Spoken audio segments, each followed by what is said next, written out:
Hi friends, my name is Ginger Gaines Sorelli. I am live from my home today in Washington, D.C.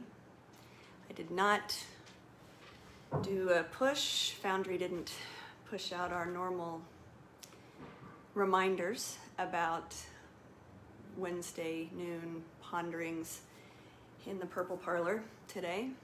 There are a lot of things happening in our city and our world, and our focus is rightly there. But I wanted to meet you here, anybody who wanted to come along for a few minutes for reflection. The last number of days have seen really extraordinary events. The place that I want to begin today is with some events that happened just in the last 2 days.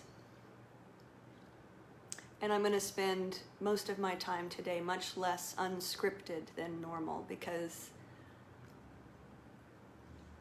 I'm not sure I'll have the words to flow as they sometimes do. Not that they always flow well, but I want to be clear about what I'm saying. So I'm gonna share some things that I've written and some other thoughts. I want to begin by saying that it's been a joy and a privilege to be part of a congregation, a Christian congregation that is clear about our commitments and is willing to speak out and to stand up in season and out of season, not as consistently as we ought, but certainly always trying. Excuse me. And I'm grateful that as the events around the White House, at St. John's, down 16th Street, have been unfolding as protest and peaceful protest and response to the murder of George Floyd and the failure for those responsible to be brought to an appropriately quick decision and justice. Foundry has been responding, and I'm just grateful for all the ways that our folk are stepping up. And it's so beautiful to see that happening across the country, in churches and communities, faith communities of all kinds across the nation, people of every faith and none, people of conscience who are simply saying, this can't stand. So I want to begin with what happened at St. John's, and I'm going to speak directly to the actions of our current president. And I don't need to make my own statement except to say that it's heartbreaking to continue to hear the kind of rhetoric from the leader of the country that I love, that is my home, speak in ways that feel threatening and fearful. And to follow that, I mean, that's one thing. That's just my, perhaps just my political feeling. But here's the thing. When you talk about what he was talking about, violence, and then you use violence, and this, for anybody who maybe hasn't been paying close enough attention, it is a recorded, undeniable fact that there was violence used against peaceful protesters as our president walked from the Rose Garden to in front of St. John's Episcopal Church. And then once he got there, just held a Bible and had a photo op. That's been all over the news, or maybe some news, maybe not everyone's news, but let me just say, as a resident of DC who's very close to the ground on these things, that happened, and part of it happened, one might imagine, to create a certain kind of backdrop for that stroll from one place to another. And I find that troubling. The thing that I find the most troubling as a pastor, as a person of faith and of conscience, is for the way that the holy book of Jews and Christians, our Christian Bible,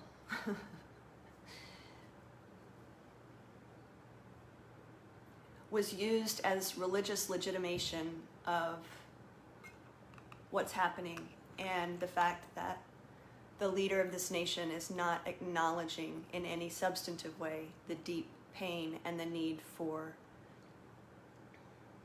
justice and for reform.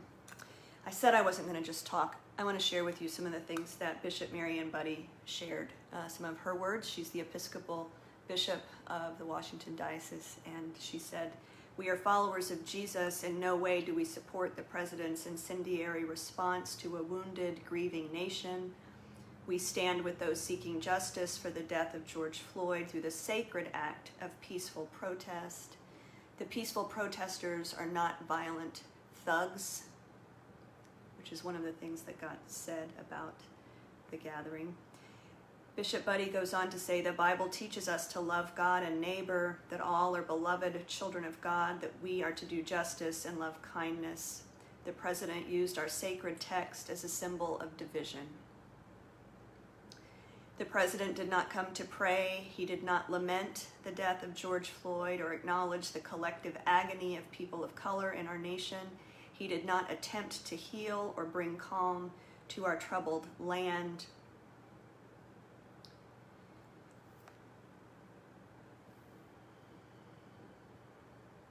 Tonight," she said, "the president just used a Bible and a church of my diocese as a backdrop for a message antithetical to the teachings of Jesus and everything that our church stands for. To do so, he sanctioned the use of tear gas," or some people are saying it wasn't that, but it was something like that because people got hurt. He sanctioned the use of gas by police officers in riot gear to clear the church yard. Those were all statements of Bishop Mary Ann Buddy, and I stand with her and in solidarity with her as a person of faith, as a leader in the church, and as a resident of Washington, D.C. I was present for a couple of peaceful protests yesterday. I will be back this afternoon to bear witness with many of my United Methodist colleagues and with my own bishop, Bishop Latrell Miller Easterling, who has called together anyone who's able to gather from 3 to 6 or any time between then to bear witness to our faith and to stand in solidarity with people of faith everywhere in this moment as we call for justice. As I said, I'm going to read some things that I've written, and this is from Sacred Resistance. I want to remind us the sort of framework that I hold really our whole society in is I understand that we are living in empire, and it doesn't matter at this point. Our whole system is empirical, and it doesn't matter whether our leaders are leaders that we think are upright, moral, and just or not. We are living in empire, and that sometimes takes its worst possible forms. Writer and teacher Walter Brueggemann describes empire as oppressive rule by a few, economic exploitation, and religious legitimation. All of these things are painfully, woefully present. And they're not just present, but they're almost celebrated and manipulated in so many ways for political purposes right now. I wrote these words. Throughout the scriptures, we see persons and communities who become caught in the dominant consciousness of the time, who become enthralled with the promise of power, or who become paralyzed by fear of harm or rejection. This is our constant temptation and challenge throughout the ages, but the story that grounds and guides us affirms that God is with us, that God assures us we need not fear, and that the God of Abraham and Sarah, of Mary and Jesus, is more expansive than the God propagated by the dominant consciousness. Throughout the sacred story, God's word empowers people to wake up with greater clarity, wisdom, and courage, to stand up to the powers that be, to challenge the status quo, to take risks for the sake of love and in the hope of new life. We live in a culture so susceptible to fear, and in these days is vulnerable to despair and acting out in all sorts of destructive ways. The ability to be mindful, that is, quiet enough to listen for God's voice, is challenging in this context. But if we're open to receive the word, we're reminded today that we need not fear, and that even in the midst of this moment, new life can and will be born. And God calls us not to wait for legitimation by the dominant consciousness or current system, but rather in principled defiance to imagine a new system and begin living in love, compassion, and peace right now. And I want to just pause there and say that what I have witnessed here in Washington, D.C., is an extraordinarily beautiful and powerful uprising of people of faith and conscience who are determined that things as they are and as they have been from the beginning of this nation will change, need to change, must change. That the injustice, inequity, and white supremacy that's built into all of our systems has to be dismantled. I don't quite know exactly, it's difficult to know even where to start on that, but what I see is people saying, we're here and we're ready, and I promise you there are people that know how to get the job done, who've been studying it, who've been looking at it, and who know all we need to do is to begin to listen to them, instead of all the folks that want to say nothing can be done, and this is just the way things are. That's the voice of empire. It's been beautiful to see people rising up. And there's anger. Of course there's anger. There's rage. Of course there's rage. The depth of which I couldn't begin to imagine because of my own location in this country and the color of my skin and all the other things and privileges that I have experienced in my life. If we can't deal with some people's rage, then we have a real problem, because there's need for rage and it needs to get played out so that something might finally change, because we know that change does not happen without tension, and that people with power do not let it go just for no reason. It doesn't happen that way. So the pressure needs to continue, and I give thanks that people are rising up. One of the prayers I've been praying in these days, as I often do, is a hymn, and the words are by hymn writer Fred Kahn, For the Healing of the Nations. It's in our United Methodist hymnal. I've shared with you before, my chewed up by my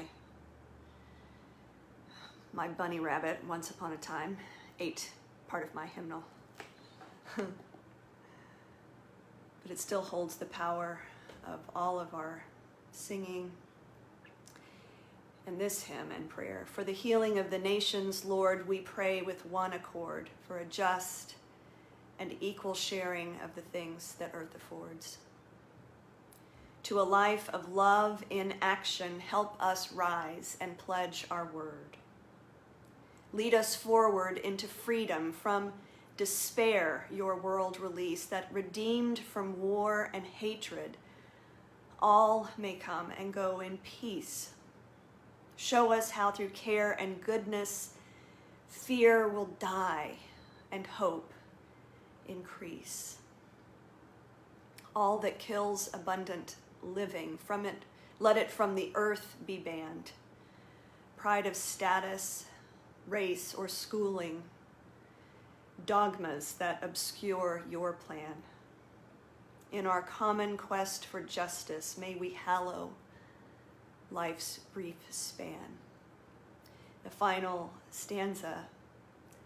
You, Creator God, have written your great name on humankind. For our growing in your likeness, bring the life of Christ to mind. That by our response and service, earth its destiny may find.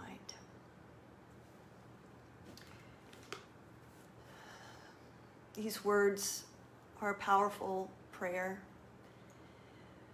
But prayer and even peaceful protest are not where the work ends. I pray that the prayer will move us, that the protest will move leaders, and that God will continue to show up and help us, because God's promise and God's way is consistent. I'll close with these words that I wrote in Sacred Resistance. In the present, we hope for the future because we know what God has done in the past. In the past, God has consistently energized people to listen, to speak up, to cry out, to tell the truth, to imagine alternatives, to stand up to empire, and to act out for the sake of a more loving, just, and human world. Now is our time, and thanks be to God. The promise is God is with us. We are in the midst right now of more than one pandemic. The other one was here from the beginning of our nation. The other one has simply heightened the awareness for some that it exists. Today, may we be strengthened by prayer, by protest, by the beauty of the people rising up to say Black Lives Matter, to say that God is able to help us stand in principled defiance as long as it takes, until we can be and become the church and the nation that we can be. This is my prayer. I want to encourage you, wherever you are, to do whatever you can, to pray, to give, to stand up, to speak out.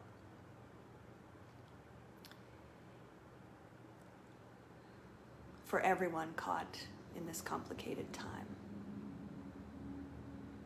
that all of us might be led to do justice, to love kindness, and to walk humbly with our God. May it be so today, friends, and may peace, even in these troubled times, dwell deep, deep within you. Let's live in peace and in the power of God's love. Thanks for being with me for a while today.